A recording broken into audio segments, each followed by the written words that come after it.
welcome back to Sip with Joy, a show about a girl, her wine, and her feelings. And I am that girl. I am Joy M. Hutton, your host, serial entrepreneur, and lover of food and wine. So glad to be back today. Yeah, we're all about hitting milestones today. Thank you to all my followers on Instagram at Sip with Joy. I hit that 1,000 sipper mark. So thank you to you guys for always tuning in and making me feel so special and just letting me hear or just hearing me just talk smack week after week because life be life and I just want to share my thoughts with you guys. So I appreciate you showing up every week for me. I love doing this and sometimes even when I don't, you guys help me keep going. So as you know, we had the wine of the day. So today I am drinking a Pinot Grigio, and I know I've introduced you guys to a Pinot Grigio before, but this one is different because this is by Chloe Wine, and they are giving $2 for every bottle sold to the National Breast Cancer Foundation. So it is Breast Cancer Awareness Month, hence my pink. So and this jumpsuit wants to pop open, but we're not gonna let that happen. So we're gonna put this glass of wine right here. But so yeah, I'm excited to get into today's episode. Hey LC. So today's episode is called I Don't Want to Be Strong Anymore, and Lord knows I don't. Okay. And today's guest, she is the epitome of a boss woman. Love this woman so much. She is a breast cancer survivor as well. And I want to talk to her about how people view her as a pillar of strength, but sometimes you just don't want to be strong anymore. So we're going to bring up our guest, Shawntell McWilliams. Hey. Hello. Hello, Shawntell. Thanks for joining me today. I'm so happy to be here. Thank you for your patience. Of course. I was like, okay, I was thinking of like wine people. And I was like, wait, it's breast cancer month. And she a boss. And she's one of my favorite people. So, yes, I was so glad you were available because, I got to get on the calendar. So, first, what are you sipping on? I am sipping on sparkling water. Okay, fancy. Listen, I'm here for it. Cheers to that. I'm drinking my Here. Grigio. Okay, so good. Hey, Sheila. All right, so let's get into since we're talking about wine.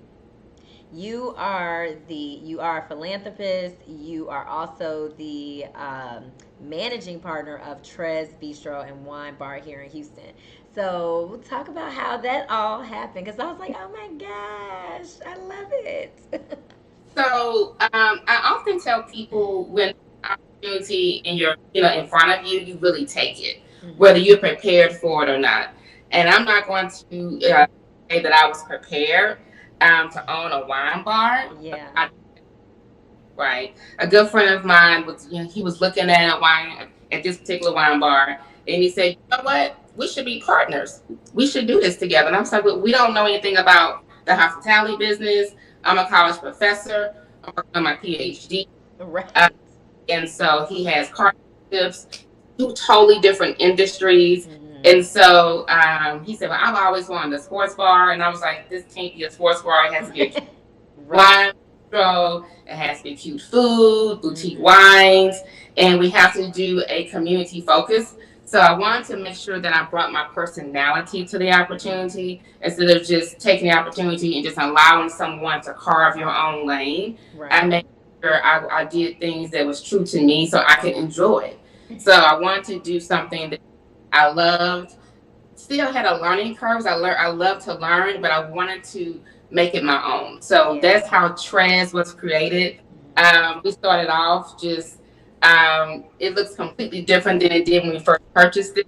We Hmm. also have curated art on the walls that we work with called a B Hmm. Song Art Gallery. She's the only Black female art curator with her own Yes. art gallery. So I love telling her Yes. story. And she did not hesitate to work with us. All of our wines, about 90% of our wines are boutique wines. They're not retail. So Okay. sometimes a learning curve for people to come in and really learn about the wines because name recognition is also important. And so, of course, we have delicious cuisine. So Yes. we start off with cuisine. We start off just with different kind of cheese boards, Mm-hmm. bites, and that's what we like to eat. So Yeah. we got to have some food that kind of stick to you a little bit more. So Right. we got into the restaurant part. It was not designed to be a restaurant bistro. It was just supposed to be a wine bar with light bites. Yeah. So it evolved into what the market called for us to do. And so we just really made it our own. Yeah, I love it. And if you are in Houston, you must check it out. You must. Trez Bistro and Wine Bar. So those of you who are on YouTube and those of you who are listening, check it out in Houston. Okay, love it. Hey, Jessie, the people are on YouTube watching us live, so that's who I'm talking to. You like who you talking to? um, Okay, so gonna shift a little bit. So you just celebrated the big 5-0. Yes. And on top of that, tomorrow is Shawntell McWilliams Day in Houston, right? It is. It Yes, is. I It love it. You said it is. So, okay, so how does it feel to now be in the 5-0 club? I'm still in shock Yeah. that I'm 50 years old. You Right. know, how growing up, you thought 50 was old, right? Yeah. Right. So it really began to dawn on me, like, what am I going to do for the remaining of my years? Because Mhm. 50 is definitely a blessing. It's, Yes. I didn't think that I would see 50, right? Mhm. Yeah. So it is a blessing to be 50, but for some reason I feel comfortable and light. Being a philanthropist and a business owner, especially in an industry that's pleasing business, it kind of migrates into your personal life too. Right. So I just had to learn to really separate the two, to not always be in that people pleasing moment of my life, because that Yeah. is very draining. And to Mhm. be very transparent, that's just how I operated for so long. Yeah. And it was exhausting. And Mhm. so when COVID happened, I was forced to slow down. And Right. tremendous blessing for me, because it allowed me to pivot Mhm. and began to see balance and boundaries differently. Mhm. But I still believe that, industries, I still began to still want to please people, because you want people to be happy when they come Yeah. to your business. It's very, very difficult. It's very easy for someone to be unhappy. Oh So, yeah. And they'll let you know about it too. so at this moment, I'm just really lighter. I'm happier. I really want to enjoy my life. And so Yeah. instead of having a big 50 party where you really can't talk to everyone in the room, I Mhm. decided to go on a Beyonce tour Yeah. where I do 50 celebrations and experiences instead of 50 cities, right? Oh, I love it. So what I'm doing, these different little intimate experiences where instead of being in a big room with people, it's very small, intimate settings. Mhm. So I wanted to make sure that I can reconnect with people, because you can wake up and someone is not here anymore. Mhm. And so I think it's very important to be intentional with your relationships, your friendships, colleagues, peers, what kind of relationship you have with someone. I think you do have to be intentional and cultivate it and nourish it. So I want to Right. make sure that I do that in this next transition of my life. I love that. So, what are some other things would you say that either you've learned or things that you've learned about yourself in the past decade and coming into this new era, this new decade? You know, you really have to, I had to really learn to really be comfortable with myself. So Mhm. often, when you give so much of yourself, you don't even sometimes know who you are. You just operate in a space of always going to the next thing. So I wanted to Right. really take my time and just really get to know who I am and just really sit in that space. Sometimes I come home and it's just quiet. There's no television, there's no Mhm. phone. I'm just really trying to be in a space where I really get to know who I am. So I'm really big on really figuring that part out. Yeah. Who really is Shawntell, Mm. right? Not the Shawntell that everybody else see, but who am I in these four walls? I And love what that. I really want to do to truly impact people? Am I impacting people because that's what other people want me to do, or what I really want to do? And how do I do that? So those are the things that I'm learning more about myself, asking those difficult questions, those very transparent questions that we don't want to ask. I ask those to myself because I want to make sure I'm true to myself. I don't want to leave this earth and not know who you are, Right. not know what your true purpose is, and to live within that purpose. So, and just learning how to be faithful and not just talk about being faithful, not just talk about being positive, not just talk about being women empowerment, motivating, to really be that person. Yes. I'm annoyed when I see people say those things, but they really live And those they the things. meanest ones too. Right. I want people to Mean stop. girls. They mean girls. I'm a stop girl. So Right. It's like the main one talking about women empowerment. I'm like, yeah, you over here just mean girling people. yeah. So I think we just, but you have to really figure out who you are, and sometimes it's an evolving situation. It's not perfect. You're not gonna know everything about yourself. You're not gonna like everything about yourself, but it's an opportunity. Every day you wake up, there's an opportunity to start all over again. And you know, you used to hear your grandmother say stuff like that, Yeah. but it's really, really true. Every day I wake up and I say thank you for, thank you. I'm here because I didn't have to wake up today. And so there are people my age not, and so there is a blessing in being alive. And what Absolutely. you do with it, don't waste that day. I think sometimes people don't realize they're wasting a day doing things that have no meaning. Yeah. So I want to make sure that my life is even more meaningful this next journey. I love that. I love that. And listen, you move with purpose, okay? If you all haven't seen Shawntell out here in these streets, follow her out on his Instagram because she moves with purpose, okay? And she don't let nobody waste her time either, which I love about you. So, and speaking of, like you just don't know if you're gonna be here tomorrow or shoot, you could be here today, gone today. You're a breast cancer survivor. How did you find out that you had breast cancer?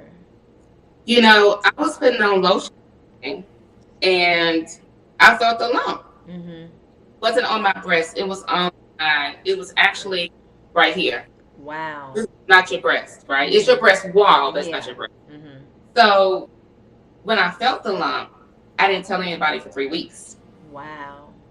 I just, I knew exactly what it was. Mm-hmm. I felt in my spirit I had breast cancer, Mm. and I didn't know what to do. So I didn't tell anyone. I was 6 months into being a new resident of Houston, Wow. and so I called my mom and my sister came over, and I let them feel the lump. My mom was a nurse. My sister, she worked at MD Anderson at the time, and I said, "What is that?" I said, "Well, it's drinking coffee. You stop drinking at Starbucks." Right. And I just started crying. I said, "I got breast." And she Mm. said, "Don't just go out there and get a mammogram." When her and my sister insisted I have a mammogram, Yeah. I knew I had breast cancer, right? So I went to MD Anderson. I got a mammogram done. You can get a mammogram in MD Anderson in an undiagnosed clinic. People don't know that. Right. So their mammograms are amazing, much more thorough. So I went there, and I was diagnosed on the spot. I was diagnosed with triple positive 3B breast cancer, and it was a Wednesday, and I had to be in chemotherapy by Friday. What? I had to move very, very quickly because they said that it was already very, very large, very aggressive, 7 centimeters to be exact. So, because when I felt it, it felt like a huge lump. Yeah. But it didn't hurt or anything. But I knew what it was, right? Mm-hmm. It was always my worst fear, and I always tell people, sometimes your worst fear is your biggest blessing, right? Mm-hmm. So it was my worst fear. It's what happens. I did 6 months of therapy, 6 weeks of radiation therapy, a year of HER2 positive therapy, and had 5 surgeries. Wow. Oh my gosh. Yeah, I am still here. Yes. Thank God. Okay. Thank God. That's amazing, and that's a journey, and that's why I wanted to talk to you because people may see you today, right? And they're like, girl, you're so strong, you're so resilient, you're so this, you're so that, you're so put together, all this, but it's like that doesn't mean that you you are not still dealing with Oh my things, God. you know, Yeah. like Yeah. you're still human, and we still have triggers and whatever the case may be. So it's just like, whew, you know, and people really don't know, like, outside of maybe what you share with them. But it's just interesting how people just have perceptions of what people look like on the outside and have no idea what they're dealing with on the inside. Absolutely. And when you're going through breast cancer, it's just not breast cancer. It's Right. else that comes along with that. And I got this condition that's called polymyositis, Mhm. and it's autoimmune, and that's when your muscles begin to break down. So Mm. as I'm going through chemotherapy, I can barely stand up. Wow. So the oncologist said, it's probably from the chemo. But I had a black female breast surgeon. Yes. If I'm going to do some testing, she said it's not from the chemotherapy, but let's do some additional testing. So Mm. that's when I found that I had this procedure, and my heart enzyme was elevated. Yeah. And so she said that if we didn't start procedures and therapies for that, I'd be on the cane the rest of my life. So Wow. I was hospitalized for 3 days. It's called an IVIG, where they do a plasma transfusion through your body. So I Mhm. had to do that along with my chemotherapy, just to get my muscles rejuvenated where I'm able to walk every day. Wow. So, I didn't understand why that was happening. Yeah. Take walking for granted. You take getting up out the bed and walking to the bed, to the restroom, walking to the kitchen for granted. I had to hold on to the bed just to lift myself up at Mm. the age of 38 to Wow. the restroom. So it was definitely a journey, and of course I ended up getting a blood clot while I was going through chemotherapy. So I had to Right. give myself, blood therapy along with medication for the polymyositis, along with the chemotherapy, along with my toe coming off from chemotherapy, my hair, What? all these other things that happen. You're just you're still trying to live. Yeah. Yeah. So um, it has been, and it still is those are a lot of triggers for me. Um, Mhm. Going through therapy, and for so long I didn't want to go through therapy because I didn't want to talk about it, Right. because I would have to relive it. Right. That's why in our communities we don't like to go to therapy. It's true. Exactly. Right. If I want to relive, I want to just forget it. I Right. wanted to kind of move on from it, but I had so much post traumatic Yeah. from going through something like that I had to go to therapy and just really talk through that. My sisters, my family, um, has been my sounding board, Mhm. but sometimes you have to have that objective person to really, call you through those situations. Yeah. But if it's not for my close friends and family, I'd probably be a totally different person. Yeah. Yeah. Yeah. Thank God for a support system. And that was Yeah. one of my questions, like, what did your support system look like? Because you can easily go into a dark place, Oh, with going through all of that. And yeah. whew, um Well, so I was in a dark place. I did not want to do chemotherapy. I yeah. refused chemotherapy. And Wow. the oncologist said I would just my funeral and to die. Mm. That was what I was going to do. I just felt like I didn't have time to do chemotherapy. I felt like cancer was inconvenient. Mm. Just Wow. inconvenient. Mhm. It's disrupting what my plans are. And Mhm. so what I'm supposed to do and die from cancer, and that's what I'm going to do. Wow. It took my family to pull me out of that mindset Yeah. and to encourage me to go to chemotherapy. And I was scared of chemotherapy because you don't know what to expect. Exactly. A blueprint on, okay, this is what it's going to be like. Mhm. This is what you should expect. I just wish people would do that more. Yeah. So great. Yeah. So and so the first chemotherapy session, my mom was there. She said, "See, you're okay." Yeah. Right. Hey, I think I can go through this. It Yeah. still was very difficult. I followed the doctor's orders, but as my hair began to fall out, I got a Beyonce wig. Yeah. I wore my heels to chemotherapy every Mhm. week. And I was a size 00, but you can Yeah. tell me I was cute though. Right. I Right. was like cute, and I was like a little skeleton, like. Yeah. You said, But "Listen, I'm a show up." yeah, and once I made up my mind that I was going to fight, for Yeah, about 4 weeks, I was in a depressive state. yeah, So once I made up my mind that I was going to really fight, and that was just the prayers kicking in.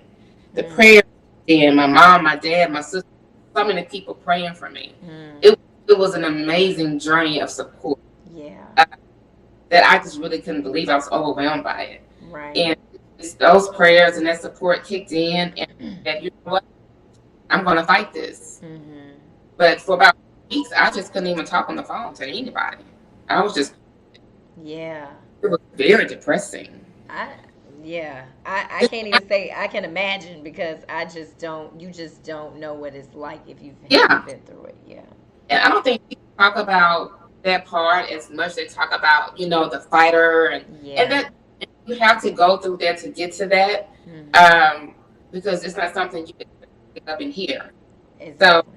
it was a different day. Like, Hmm. and that's what's making me so grateful, because you can wake up and it's a different day. You have a Right. diagnosis, Hmm. and so you don't have time to be doing things on purpose. Yeah. There are some days that we gonna play around, do some stuff we got no business doing. But I get Hmm. that. But for the most part, we gonna stay on task. Right. Exactly. Exactly. It's like, okay, maybe a little cheat day I over here. mean, Right. yeah. Yeah. Yeah. No, I get that. Oh man, that is, whew, that is a lot. That is a lot. It's Yeah. And yeah, and I'm sure it's still like it's still a journey, It's still a yeah, journey. it is. Um so what would you say are some of the things that, you know, you would think that breast cancer patients and survivors want to hear, or that they need from their friends or a partner? Because it's kind of like when I think about grief, for example, people don't know what to say, and so Yeah, sometimes it's not saying anything. I just need you to be present. So what yeah. would you say, like, what were some of the things that you really appreciated, when you heard, or some things that you maybe other people didn't know, but you're like, I just need this, what would you say I, those? I really, I really appreciated people being action oriented instead of Yeah. asking me. Well, call me if you need anything. I'm You not going to don't call. know, right? You're not gonna call. Right. No, no. So what I look like calling you, telling you that I need something, Yeah. when I'd like for you to be action oriented. So Mhm. sending me inspirational books, sending me healthy foods, or gift cards, smoothies, or Mhm. sending me pictures of wigs, sending me things that make me laugh. Yeah. You know, all these different things that can be a mood changer. It's, Mhm. you don't ask me don't ask me if I'm okay or how I feel, because more than likely I'm going to say I feel fine. Right. And that's not the truth, right? Yeah. You like, do you I really say, want to know how I feel? right, that's how I really feel. Yeah. You don't really know how to respond to that because you Right. haven't been in my shoes. Mhm. So I think sometimes having a conversation with another breast cancer survivor, is different than a person who hasn't gone through it, because Yeah. it's about being relatable. So I Yeah. think being action oriented, I'm just going to send her some books to read to change her mood, Mhm. or I'm going to do these little small gestures they're small. It doesn't Yeah. have to be anything large, just Mhm. very small gesture. Or just saying, hey, I was just calling to see, if you want to talk about, that new movie we saw last year, like, Mhm. just Yeah. that can change and not try to just say, well, I checked the box and ask her how she was doing. So Right. Exactly. people want to do their part, but they just really don't know what to do. So Mhm. I just think just thinking about themselves and how to fill those shoes, and just Mhm. being action oriented with that. Yeah. It doesn't take a lot of effort for people. We're, Absolutely. yeah. Yeah, and I think even people just saying, I don't know what to say, or I don't know what to do, but I just want to be there for you. I That have a friend even goes a long way, because at least you're being honest instead of just doing the disappearing act. Because people do that too. I'm like, what the, like, this is crazy. I had girlfriends to do both. They had girlfriends who did disappearing act because they didn't know what to do. Then I had Hmm. girlfriends that said, I don't know what to do. Can you tell me how I can help you? Right. And I said, I'm new to Houston. Can you help me find wigs? Yeah. Can you find someone that can help transition my hair? Because I don't know what to do when my hair begins to fall out. Yeah. So those are the things that when someone's, I don't know what to do, how can I help you? Just say that. Yeah, it's exactly. Yeah. Exactly. Just ask me to guide you, and then I will guide you. But don't just ask me, well, call me if you need something. I really don't like that. Yeah. Yeah, because and when you're in that just sunken place, you don't know how to ask for help. You don't want to ask help. You don't No. even, and sometimes you don't even know what you need. So No. yeah, when people ask that, it's just a very arbitrary question because it's like, I don't know. Yeah, I'm not. I don't know. And my I'm just family trying to were make it buffers. through today. You know. They know my personality, so my sister, my family were buffers for me. They Yeah. really people that led a lot of that. So my younger Liza, I called her the Team Shawntell coordinator. So she created a Karen Bridge website where people can just communicate with me because people want to call and talk to you, and the first thing they ask, "What happened?" Telling the story about what happened. Right, because you're reliving it every time. Yeah, so create a platform where I can update people through this website. They can, of course, coordinate and talk to me via website. So it was very, very helpful for me. Yeah. Really being the person to update people via text for me and that sort of thing. So having someone, your girlfriends can do that. Yeah. They can just say, hey, you need me to call anyone for you. You need me to help you with your doctor's appointments. Make sure I schedule that for you. You need me to pick you up and take you to your doctor's appointments. What to get. Those are the things that are action oriented. It's not just what do you need. Exactly. Yeah. That's really good advice. So you touched on it a little bit, but you talked about like just living in your purpose. What keeps you going? What keeps you going? Because you going, okay? Listen, it's a road runner over here. What keeps you going and keeping yourself from wanting to just give up, because I'm sure when you were in the beginning of that, you just, like you said, you were like, I've just resolved that I'm just going to die. Cancer's going to take me out, and that's it, Yeah. Because, I never really saw a successful cancer survivor. I was I moved here from Louisiana, so no one ever, I never really saw a person living out loud with cancer. Yeah. Cancer 11 years ago. I was diagnosed 11 years ago. So now much more conversations and openness about it. But we had to, at that point, especially in our communities where we were not embarrassed. I was embarrassed to even say I had cancer. Right. I didn't know. So I think we had to go through those different levels.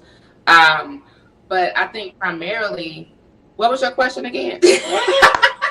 What keeps you going? What keeps you going? My life is a gift. And so I want to make sure that I'm doing what I'm supposed to be doing with my life. I used to pray every day, God, please allow me to fulfill the purpose that you have for me. Not what I think I should be doing, not who I should be networking and talking to, the purpose that you have for me. And so, and I watched him just evolve. That's how I began to have Trez. Yeah. I was not trying to be, that's not what I was trying to do. I was on a different path. Right. But through that platform, I'm able to make different impressions, right? So I think knowing that my life is being guided on purpose, it really keeps me going. Is it easy? Absolutely not. Entrepreneurship, philanthropy, all these things get involved with are not easy at all. It is definitely a rolling dice game. Right. And what you think will work may not work, and you have to always pivot. So knowing that I'm not finished yet is what's keeping me going. I know that there's some other things that I'm supposed to be doing. I don't know what they always are. Yeah. Walking and believing that it's going to always be revealed to me that it's on purpose for me. So that's what really keeps me going. I really want to know what I'm going to be doing next year. I want to know that. Yeah. So I live every day so I can get to it. Right. Yeah. So those are the things that keep me going. Yeah. I like that perspective. I like that perspective. So, do you think there's a such thing as balance? I do. I think that we have to make it a priority. And we have to sometimes get out of our own head of what we think balance is. Mm-hmm. Balance could just be spending 15 minutes by yourself and when you first wake up, drinking a smoothie and watching the sunrise. Mm-hmm. That's balance. It doesn't have to be this structured, fresh task to do list. I think sometimes we put more pressure on ourselves, but sometimes balance can just mean carving out a certain amount of time in your day that's just for you. So I think understanding that part of it will make us understand balance a little bit more. Mm-hmm. Yeah. So how do you got a lot of stuff going on. So how do you find your balance? How do you manage all of these things and just like personally, professionally, like how do you manage it all? I don't even know how I do everything that I do. I Yeah. up and I've done 5 things in one day. I've been to 3 events. I've been to Mm. Trez for 5 hours, and I don't really understand How it happens. how to do everything. Yeah. But I understand that there is power in no. Mhm. I had to learn here recently, within the last few years, really stepping back and I'm so sorry I'm not able to come to your event, but I would love to support you by Right. doing this. Mhm. And there was a time where I would go to everybody's thing they invited me to because I didn't want to let anybody down. And then Right. I'm exhausted. I'm still a thriver, so I cannot go at the same level I did prior to. So I have to sometimes step away and have balance with my time, my Yeah. energy, my Mhm. stamina, my health. So I think um, really learning the power of no has been helpful for Yeah. me. Believe it or not, I do say no. It does Right. like but still Right. much. People like lies. She does not. Right. When Chantel. I do say no, and Yeah. you know, just even learning how to. I need to work out more. Like Yeah. so those things you know you need to do, Mhm. feel like you don't have time because you have a to do list of things you do to wake up. When Yes. that's my trainer was like, when you wake up and you spend that 30 minutes on your emails while you're doing cardio. I was like, Right. oh, Right. You right. There's a way to yeah, work it in. okay, so like dang, Like um, no excuses, so right? yeah, so just really, today, and I get myself a sleep in once a week. I have a sleep in day where I sleep in. I do not look at my phone until after a certain time. To me, Yeah. that Yeah. that's really giving myself some rest that Mhm. I need because I've had a very active week. Yeah. Or some I said, you know what, I'm not leaving the house at all today. I don't care what happens. If it tray is burned down, just give me a call. I cannot. Call me. Right. I'm not doing this with you. He said Trez burned down copy. But there are some days where I just really have to do that, and so Yeah. that's how I balance myself a little bit more. Yeah. Yeah, Yeah, it's like put it on the calendar, yeah. and I love that you still have an old school calendar. I handwrite everything Yeah. because Yeah, I I like do to see the both. paper. I like to see the paper to see what I've accomplished. I like to see it differently. Mhm. Yeah. Okay. All right. So what's next? What's next for you? What are you working? Are you still working on your PhD? No, but I plan Oh. to start back next year. Okay. Okay. Yeah, get that completed. I understand why only 1% of the population had it. I Right. get It's it. crazy. Yeah. When you're doing it, of course, the right way, and Yeah. you're doing the work. Yes, I get Yeah. that. But I was just talking to my sister about this last night, and Mhm. I'm trying not to have anxiety Mhm. about my next move. Yeah. He said, "Well, just don't have anxiety. Just make sure that you just give it to God because you Mhm. don't know yet." And that's Exactly. very, very true. So I'm really have to make sure I walk in that daily. I can Yeah. have a whole plan, and I'm an overthinker, so I can Mhm. have a plan of action. Yeah. and it's not what's going to happen anyway. So I've learned to just really live day by day Yeah. with a light plan, Mhm. right? Have some type of structure in your life. Mhm. But I'm just praying that my next move is what God really wants me to do Yeah. to take my level to the next level for Him. Yeah. So I don't know what that's going to be. I'm ready to Okay. see. That's a I, good answer, though. I want It's to a know. good answer. Yeah. Because, I think a lot of the times we are trying to we're not content in where we are. And then we're constantly thinking of the next thing, So I do like that answer because it's like, okay, you had a baby. When's the next one? You get married. Oh, When you have kids? Well, I just got married. Or I'm like, yeah. how about I just rest in this for a moment and then focus on that thing. But yeah, so I get that for sure. People But always ask me, "Are you going to have a second location?" I yeah, said, "It's not a right, line yeah, around the corner. Why would I do that? Just yeah, because it's what other people do?" No, I want to make sure I'm new to the industry. I want to make sure that I maximize and learn yeah. every correct way Mhm. to understand the numbers because a business like a bistro, especially a wine bistro, Yeah. different type of business, and so I want to know the back end. I don't want to Mhm. have to keep hiring, accountants, CAs to really do things for me that I can learn how to do. So I'm hiring them now so I can learn from them because Mhm. next move I'm going to already know. So just really understanding that this is a training ground for me, Mhm. um, because it wasn't something that I planned to do. So Yeah. that's is what I should be doing. But what how I handle this moment in my life is what's going to dictate the next opportunity. Right. So that's what I'm walking it in. So that's Alignment.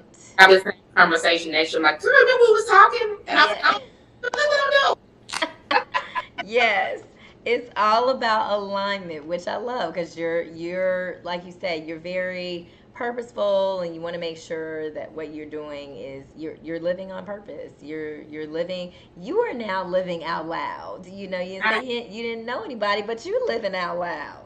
That's my new hashtag. Like Yes. I am concerned, Yeah. but I don't really care Yeah. anymore. Yeah, Yeah. I'm gonna do what I want to do. Right. You have this one life. You have this one life. So, are Yes, there any upcoming events at Trez that the people should know about? always. Yes. So You sound. tomorrow we're having a breast cancer event with Pure Noir Wineries. They are Okay. the Yes. only black winery in Houston. Pure Noir, they're amazing. So we're Yes. doing food and wine tasting with them. Mhm. Of course, on Friday we're doing a Halloween happy hour. And then Okay. on Halloween, we're doing a pink Halloween, where it's for breast cancer Ooh. awareness. So you come in your pink costumes, and we'll have a Mhm. costume contest. So, follow us on Trez Bistro and Wine Bar on Instagram. Subscribe to our newsletter. You can follow me on Instagram. You'll always see different things that we're doing. Yeah. Some things are very, very intentional, and some are just fun, just to bring people in, just to Mhm. experience what we have to offer. So we do things a lot at Trez, at least 2 or 3 days a week. We're doing something very unique. So Yeah. I want people to understand it's a community place where you can come whether you know about wine or not. We have a full bar. So we have cocktails, we have mocktails, we have wine, we have food. On for our brunch. We were voted the number one wine bar by the Houston Chronicle and the hottest Okay. wine bar by the Houston Chronicle. Because we have Okay. yeah, we Yes. DJ. So it's a vibe. It's not just Mhm. like quiet and dark. It's our kind of music. It's It is R&B. a vibe. Yeah, we have a band on Saturday nights for date nights and outings. So Mhm. very intentional. We are another establishment. We do allow people to smoke cigars on the patio. So, Mhm. and I do that because I want to make sure that it's a healthy way to dine, Mhm. um, and to have the integrity of the artwork that we have inside of our establishment as Right, well. right. Absolutely. So you heard it here. You heard it here, okay? So you all get down to Trez Bistro and Wine Bar. It is definitely a vibe. They have lunch, brunch, dinner. So yeah, get in that thing. Okay, so now we're gonna do a rapid fire. So you pick one of the choices that I'm gonna give you, okay? Oh, Whatever comes to mind first, all right? You like, oh, it's not gonna be too crazy. Okay. Red wine or white wine? Red wine. Okay. Wine alone or wine with friends? Wine with friends. Okay. Diamonds or pearls? Ooh. Pearls. Pearl. Okay. Early riser or night owl? Night out. Okay. Okay. Introvert or extrovert?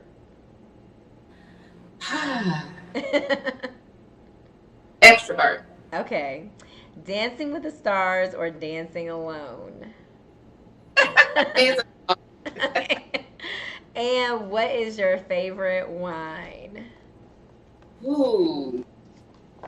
I love a Cab Franc. Ooh, that's a good one. Yeah, I love Cab Franc and I love red blends. Okay. Mm-hmm. Okay. All Yes. right, good. Well, that is the end of our show. You stay on. Don't go anywhere when I get off the screen, so we can chat it up before you leave. Cause y'all, I Okay. be trying to get on her calendar, and we try to get together for a whole year. This is how I can see Shawntell.